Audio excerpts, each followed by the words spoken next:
Hello friends, आज हम जानने वाले हैं स्फेयर और सर्कल में क्या अंतर होता है। चलिए शुरू करते हैं बिना किसी देरी के। मान लीजिए आपके सामने एक मैंने बॉल ला दिया, इससे पूछा तो बहुत से लोग इसको सर्कल बताते हैं कि ये सर्कल शेप का है, बल्कि नहीं, ये स्फेयर शेप है इसका। और सर्कल शेप, ये जो हमने एक लाइन ड्रॉ कर दिया है, इसे सर्कल कहते हैं। और देखिए, स्फेयर का मतलब होता है गोला और सर्कल का होता है वृत्त या घेरा, इसे सर्कल कहते हैं। ओके, तो चलिए सर्कल के बारे में कुछ चीज़ें जानते हैं। हम इसको रखते हैं और ये रहा हमारे पास सर्कल। देखिए, सर्कल में सबसे पहले सेंटर की हम बात करेंगे। सेंटर, पूरे सर्कल का जो सबसे बीच वाला जो पार्ट होता है, ये कहलाता है सेंटर। ओके, फिर हम बात करेंगे रेडियस के बारे में। रेडियस क्या होता है? सेंटर से इसकी बाउंड्री को एक लाइन जाकर टच करती है एक साइड में, तो ये होता है रेडियस। उसके बाद बात आता है डायमीटर का, और उसी लाइन को उसी सेंटर से ले जाकर एक स्ट्रेट लाइन बाउंड्री को टच कर रही है ऐसे, तो ये हो जाता है डायमीटर।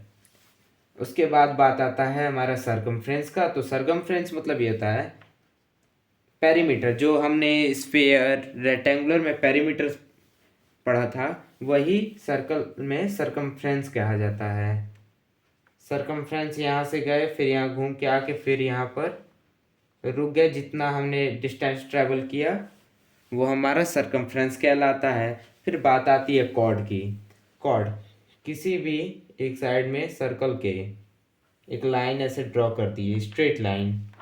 ओके, ऐसे स्ट्रेट लाइन ड्रॉ किए, ये कॉर्ड कहलाता है। ओके, अब हम जानेंगे इसके एरिया और पेरीमीटर के बारे में। इस सर्कल में हमारे पास दो फॉर्मूले आ जाते हैं, एक एरिया के, एक पेरीमीटर के। ओके, अब हम एरिया का इसका फॉर्मूला जानेंगे। एरिया का फॉर्मूला होता है पाई आर स्क्वायर, और पेरीमीटर का फॉर्मूला होता है 2 पाई आर। ओके, अब यहाँ पे पाई की वैल्यू क्या होती है? देखिए, हम लोग पाई की वैल्यू 22/7 मानकर लगाते हैं।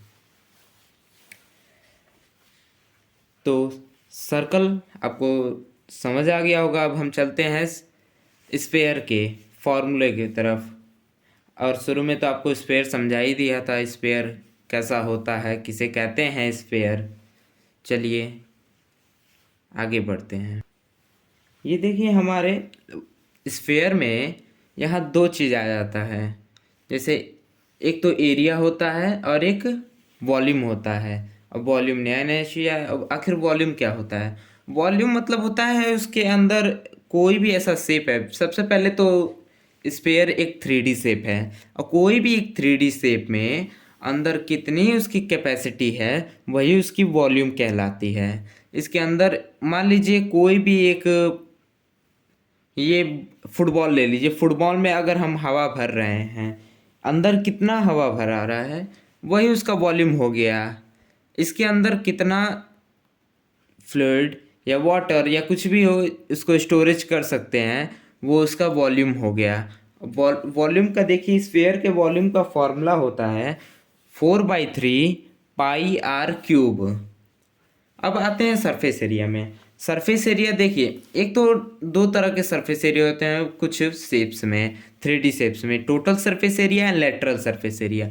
पर यहाँ पे बस सरफेस एरिया की बात हो रही है, तो इसका मतलब ये टोटल सरफेस एरिया है। और सरफेस एरिया होता है इसके ऊपर जितना ये एरिया है, इसका जो सरफेस है, जो एरिया कवर कर रहा है, वही सरफेस एरिया इसका कहलाता है। और सरफेस एरिया का फॉर्मूला यहाँ पे होता है 4 पाई आर स्क्वायर। ओके,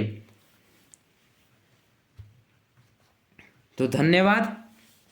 अब मिलते हैं नए टॉपिक के साथ अगले वीडियो में। तब तक लिए बाय बाय।